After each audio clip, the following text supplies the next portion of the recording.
show for all of us who aren't old, we're better. Each week, we'll interview superstars, experts, and ordinary people doing extraordinary things, all related to this wonderful experience of getting better, not just older.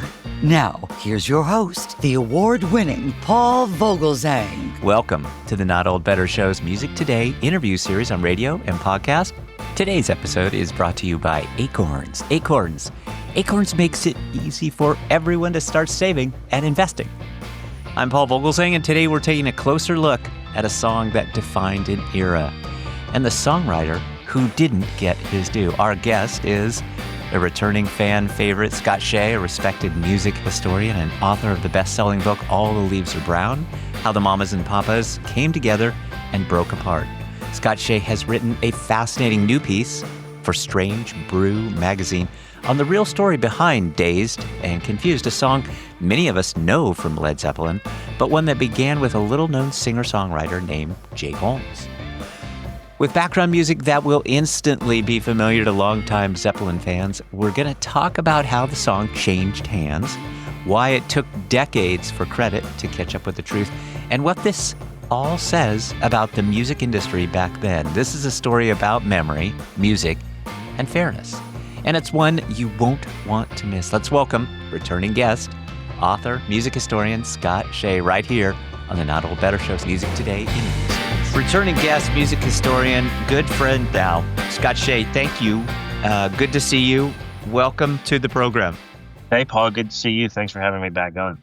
I say this to you a lot, and I gush perhaps, but I love the subjects that we talk about. It's always stuff that is fascinating to me.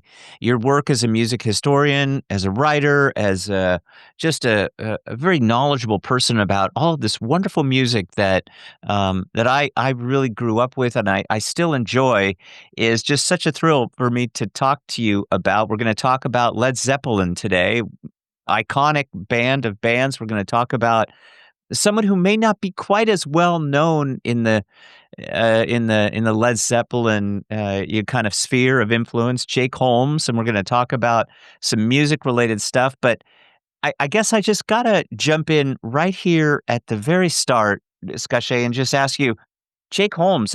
That's a name that I think would probably take many by surprise. How did you first kind of come across it and learn about him? Because he's a fascinating guy in this music world. Yeah, well, I've known about him for years. I've known the story of Dazed and Confused, which is what we're going to talk about here for years. My brother, growing up, we were children of the 80s and teenagers of the 90s. So, right at the turn of the decade, my brother was really getting into Led Zeppelin. And that was around the time that Jimmy Page was starting to get confronted about Dazed and Confused and the copyright on it.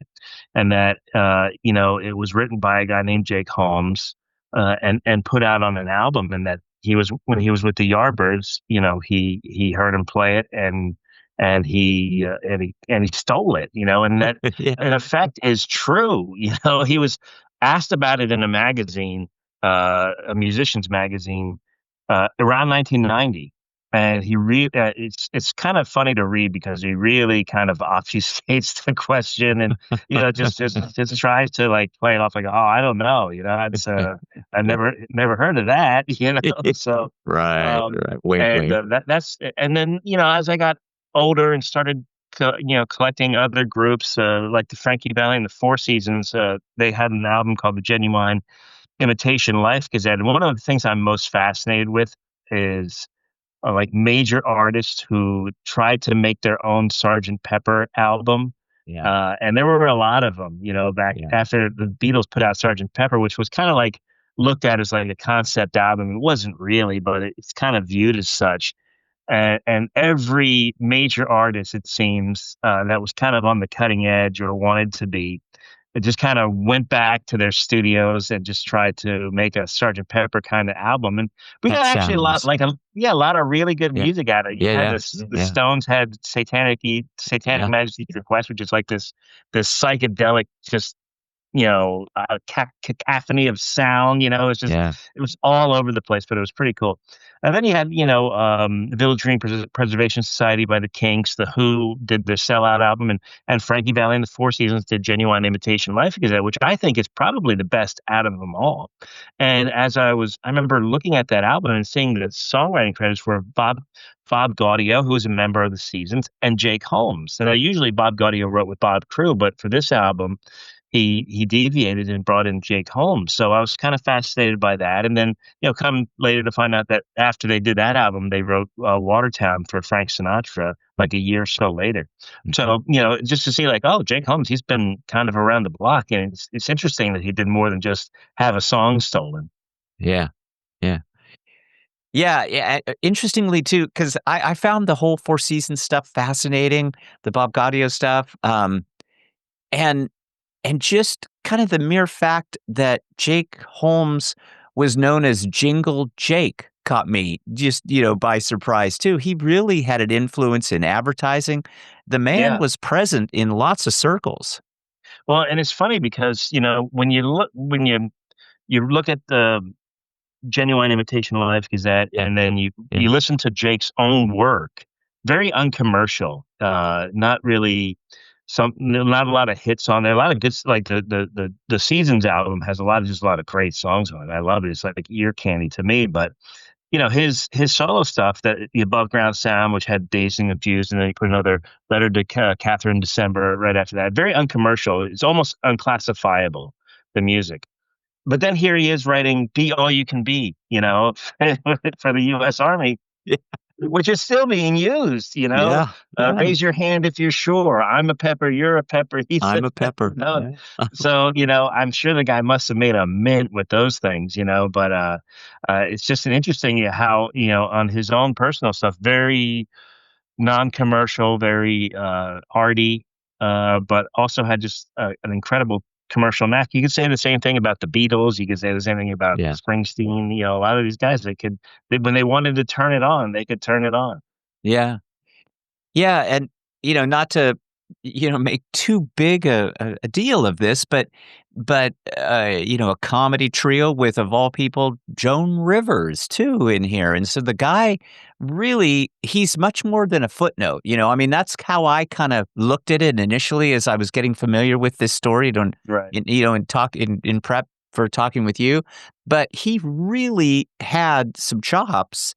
And I guess what I'm driving at is probably not somebody to be trifled with. However, that's kind of how Jimmy Page kind of treated it. Like you suggest, he would kind of like, oh, wait, what? I don't know anything, Well, not only that, but, being friends with Bob Gaudio, probably had some mafia connections, You got to watch out for that, man.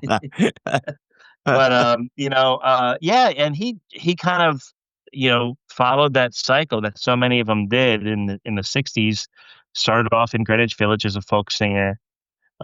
Like you said, with when he started off as a comedy duo with his then wife, and then a comedy trio with Joan Rivers and another guy whose name escapes me. And that didn't last very long. And then he kind of moved into kind of doing folk rock. He gave a shot at that, didn't really work, and then just became like a singer-songwriter, and that's where he caught Bob Gaudio's attention, playing the bitter end in Greenwich Village, and that's where he caught Jimmy Page and the rest of the Yardbirds' attention, opening up for the Yardbirds at the Village Theater in Greenwich Village. So, he's got some great stories of hanging out at the bitter end, watching Van Morrison perform, and things like that, and then, just getting his own record deal and just kind of riding the wave of the early 70s singer-songwriter movement. It just seems to follow like a path so many of them followed.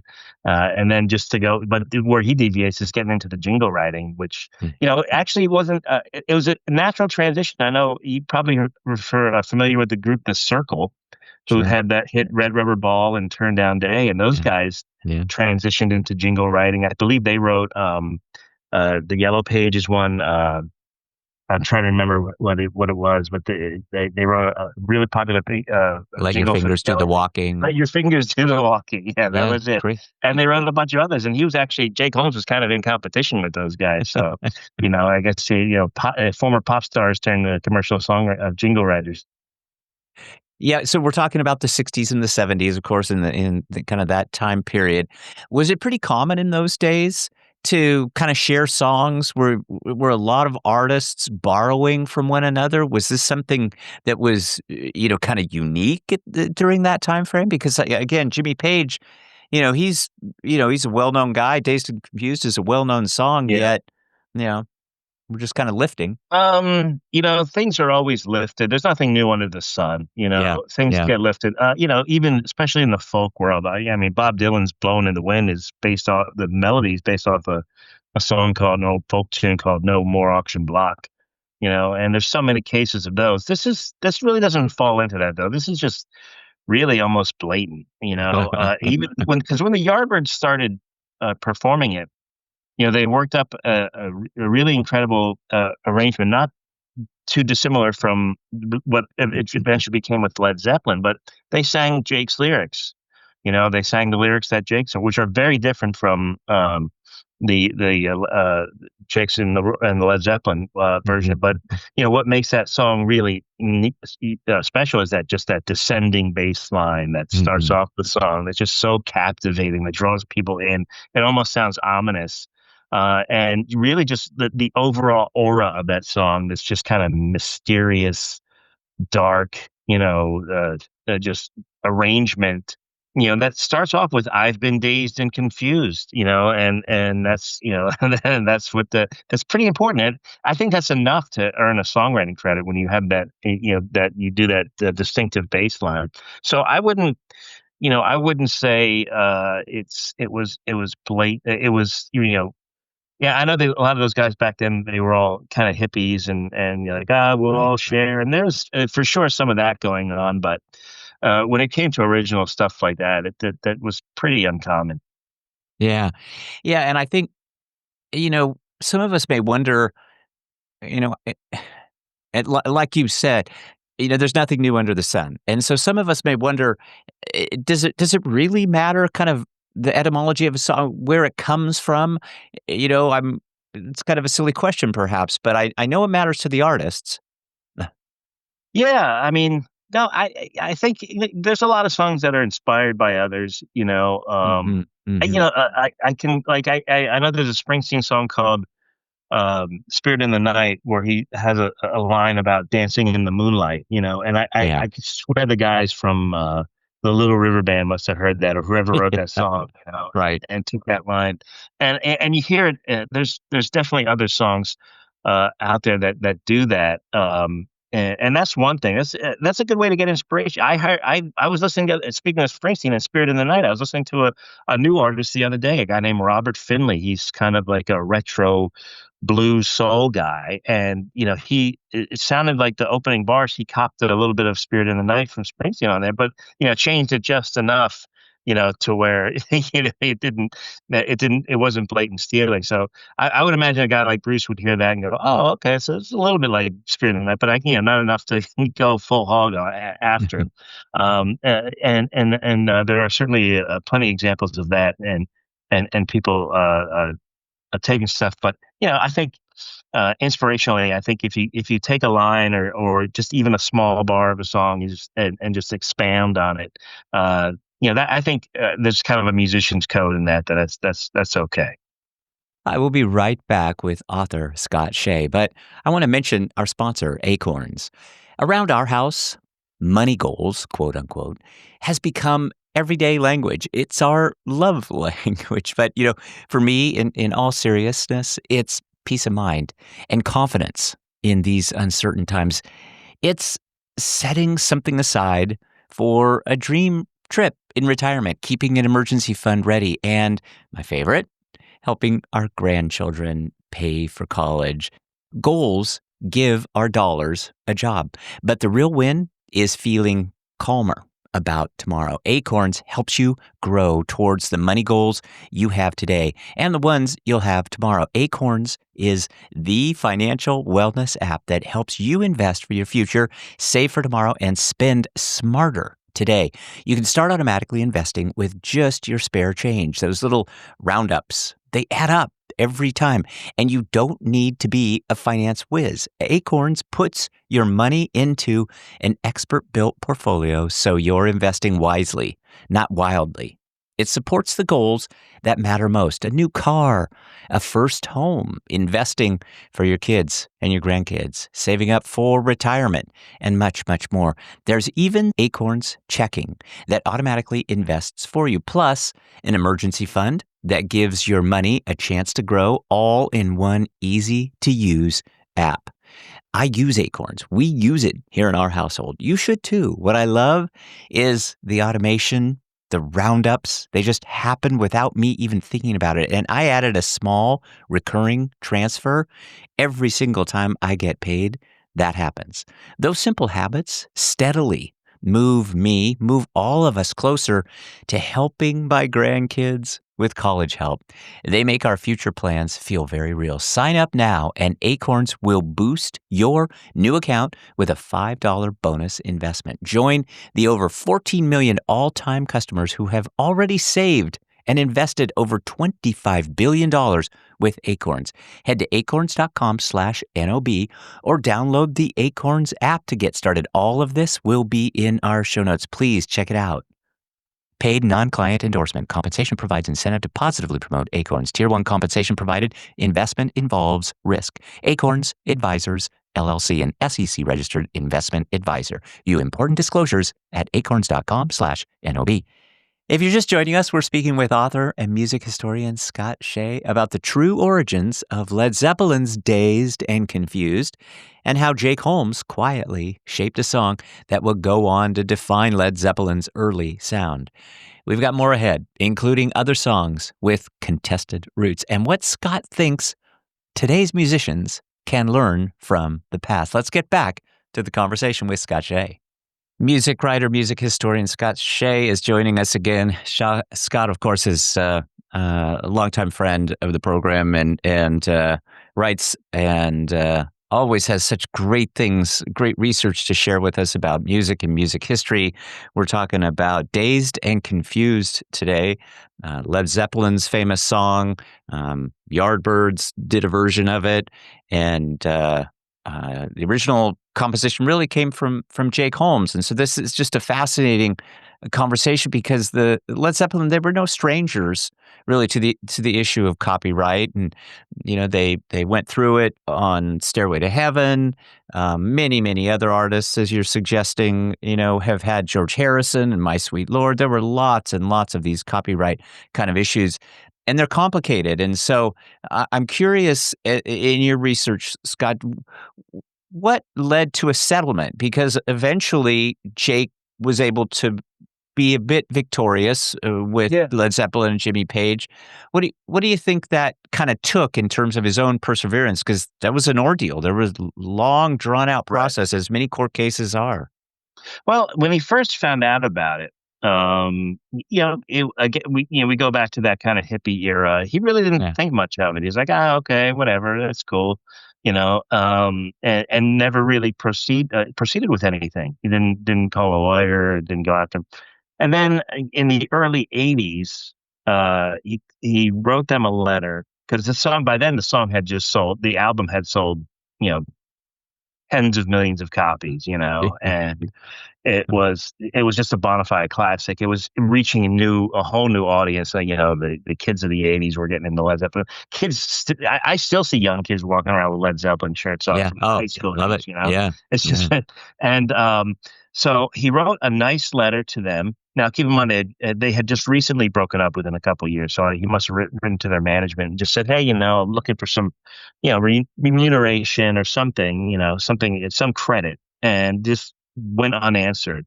And he went another 30 years not even pursuing it. And then finally, around 2009, 2010, he went formal court proceedings and went after him and emerged victorious. But I think the settlement, which was never disclosed, was part of it was that he would receive songwriting credit, but not like it wouldn't say Jimmy Page and Jake Holmes. It would say written by Jimmy Page, inspired by Jake Holmes. Mm-hmm. Which, okay, I mean, I guess that's okay. I mean, I don't know how that works in terms of royalties, but it just Yeah. doesn't seem right. And so, but I guess, I would imagine that Jake got some kind of lump sum with it because he didn't, yeah, he settled on that and was seemed kind of happy with it when recently the Becoming Led Zeppelin Netflix documentary came out, and Hmm. they didn't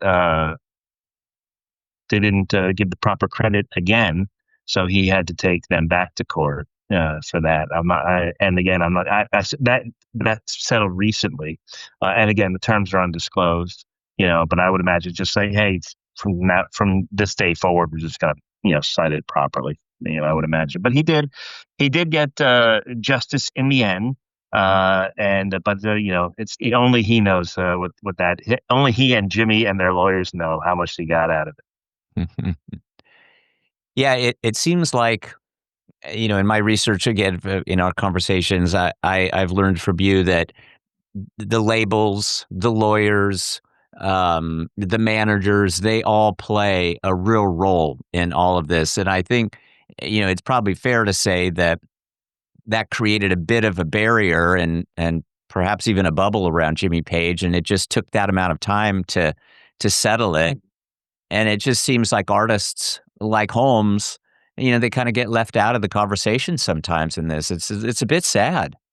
Yeah, I mean, Jimmy Page had deep pockets and record company power behind him, so he could build that wall. But we do know there's no lack of ambitious lawyers out there willing to help, and I'm sure that's probably what Jake benefited from. And not only that, but Jimmy Page's reputation. I mean, he's still got a great reputation as a musician. And listen, I'll give Jimmy Page full credit. He made that song, Right. 10 times better. Yeah. Let's Yeah. not Yeah. say, Yeah. you got to give him his due. I mean, that Mhm. and somebody, but he is just a treasure trove of song ripoffs. I mean, he did it with "Babe, I'm Gonna Leave You." You mentioned "Stairway to Heaven." He got sued for both of those. He lost "Babe, I'm Gonna Leave You." I think he won the "Stairway to Heaven," which was against the group Spirit, Randy Yeah. California. But I think Randy Yeah. had passed away, so I don't think anybody was really pursuing it on that end. So, and there's many others. So, the thing that confounds me with Jimmy is why is it so hard to just give the guy the proper credit? I mean, Yeah. surely you would want the same thing, if the situation were reversed. Yeah, Scott Shea, I always enjoy talking to you. I mean, yeah, I mean, a name like Randy California, I mean, only you could have that right at the top of your brain and be able to. So I always just really appreciate everything that you contribute to these conversations, and you write about music and music history, and so I wonder what other examples did you come across of times in history that people were forgotten or ignored in this music composition, music writing kind of copyright issue that is really a part of life in entertainment. Oh, I'm sure there are many. I know there's a story of one guy who claims to have written like a lot of Hank Williams Sr.'s hits and some Johnny Cash's, but it sounds a little bit kooky, you know. But it also sounds like but it also sounds like it could be true. But he passed away a long time ago too. So, but yeah, there are plenty of examples. It's such a dirty business, Yeah. Right. and it's just so there's so many opportunists, and it's just a place. And listen, there's a lot of great people in the business too, but there's a lot of people that are just real sleazy, and take advantage of it and know how to game the system. And mostly, for I would say the biggest songwriting stealers were a lot of the record producers in the '50s, especially in the New York area, like Morris Levy. And people like that who just ripped people off left and right. Had to have, they were mobbed up. They work with a guy like Frankie Lyman, and Frankie would write a song and it would sell a million hits, but it's just I mean, sell a million copies, but you got to stick your Morris Levy's name on it. And there's Alan Freed was a bit like that too, but he was also more of a champion of the arts. But it's still kind of sleazy in my opinion to do that. Have attached your name to it. And Elvis did that with I think All Shook Up and Otis Blackwell and a few of the other guys. They would, but it was also a way for them to get money and get their song out there, because without these guys, you're not going to do that. And it's a give and take. It just seems a little bit abusive on the gatekeepers end, in my opinion. Yeah. Yeah, and I agree. I mean, there is a certain give and take, and I think you kind of have to pay the piper a bit, and be prepared to you know Sign even your life. diversify sign your life away, and maybe write jingles. You got to make a living, you got to pay the bills, and so I think it's in this day and age, I think it's just it seems to be a much more transparent kind of environment, perhaps. Would you agree with that? I mean, and it's a better way to kind of look at music too, that there are a lot of contributing factors to, where songs come from. And I think it's good for us just to be honest about that today. Maybe Yeah, it goes I without mean, saying. I think it seems more transparent. I don't know that Uh-huh. it is. I think Okay. because you hear about Taylor Swift Yeah. Right. recently, with her back catalog, and signing a bad deal that limited her royalties, and that's just common. And I mean, and you put it on the person's really, the producer's investing time and money in you, and most of the time it doesn't work out. You have no way of knowing that Taylor Swift is going to become Taylor Swift, but at the same time, it's like, you're getting 10 cents on the dollar of everything that's sold. It's just, it Yeah. just doesn't Yeah. seem to work out right. And but, those artists eventually, I know Springsteen did, and Michael Jackson, Paul McCartney, they're able to buy their back catalog and get the full commission on whatever that sells. And but yeah, you gotta do the work first, I guess. Yeah. Well, knowing what you know today, if you were to sit down with Jake Holmes, what would you want to ask him? Kind of maybe guide him a bit. And what would you want us as music fans to know with your journalistic hat on? What would you want to kind of make sure and put forward? With the journalistic hat on, first I want to know how much he got out of Jimmy Yeah, Page. yeah, definitely. you know, um, yeah, just yeah. I guess I mean I'm more fascinated by his work with the Four Seasons. I would want to talk to him about that, and Mhm. going up to Bob's mansion and hanging out with just the crazy nature of the guys there. All the people coming in, the mafioso wannabe kind of guys. And Wow. it's just and it just really the inspiration, because even for like Watertown, which he wrote with Bob for Frank Sinatra, was just an album about uh, divorce. Mm. And he kind of unknowingly, he wrote it about himself, but he wasn't really aware that Frank was going through his divorce with Mia Farrow at the time. And Frank really lent an air of authenticity to that song. Those songs, they're so beautifully moving. And when you look at it, the album, the subject matter is so depressing, and it's like a real bummer. But the way Frank sings those songs, he has such a way to draw you in. And you don't sit there and feel like you don't sit there. It's not like listening to Lou Reed's Berlin album where you just want to Mm. end it all after you're, it's just so depressing. But it's it was a depressing album, but Frank made the songs really enjoyable. So I would ask him about that experience, and what that was like for him, and obviously working with Frank. Scott Shea, always enjoy talking to you. Of course, author of the wonderful book, All the Leaves Are Brown, How the Mamas and Papas Came Together. You and I talked about that. We will have links in our show notes so that our audience can find out all of the references that you've made today to Four Seasons and all of these back catalogs, all of this wonderful stuff, including your book, All the Leaves Are Brown. What's new on Scott's kind of plate? What else are you working on, and what can we expect from you? Well, I just dropped my latest article it's on the strangebrew.co.uk. Okay. Or if you just Google the Strange Brew 60s, it'll take you right to it.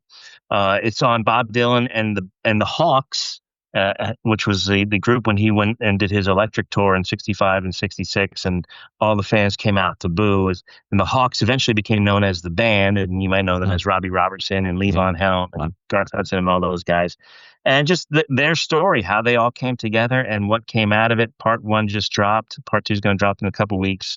And I am working on my Waylon Jennings biography still. And, just got I have a list of topics that I'm going to write about for the next year. So just starting to do some research on other things. Well, I always look forward to talking to you. So I look forward to talking to you about all those things and a lot more. Scott Shea, of course, a respected music historian, writer, author. Thanks for your time this Friday afternoon. Scott, we're going to have links so that our audience will find out more about you and all of your work, including the recent Dylan article, Strange Brew. Is that what you said? Strange Brew. I'm going to... Yeah, the strangebrew.co.uk. All right. Awesome. Scott, have a great weekend. Thank you for your time. What a joy it is to talk to you and remember all of these great, very, very important details about music history. Thanks. Thanks, Paul.